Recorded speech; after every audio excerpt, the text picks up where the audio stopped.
एकनाथ शिंदे अजिबात मुख्यमंत्री होणार नाहीत.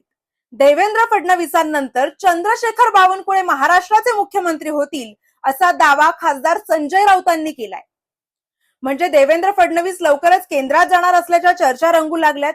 त्यामुळे अनेकांना असं वाटतंय की एकनाथ शिंदे आता पुन्हा एकदा राज्याचे मुख्यमंत्री होतील.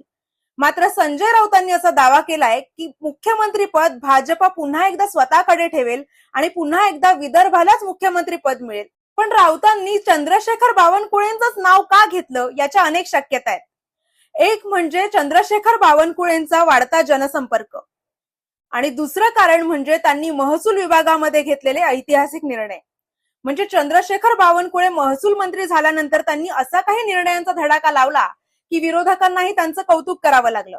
म्हणजे जयंत पाटील असू देत किंवा जितेंद्र आव्हाड असू देत, या विरोधी पक्षातील नेत्यांनी सुद्धा अनेकदा चंद्रशेखर बावनकुळेंचं आणि त्यांच्या महसूल खात्याच्या कामाचं कौतुक केलंय.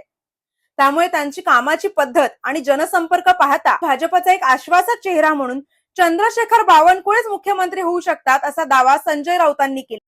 तुम्हाला काय वाटतं, जर देवेंद्र फडणवीस केंद्रामध्ये गेले तर मुख्यमंत्री म्हणून कोणाचा चेहरा योग्य आहे?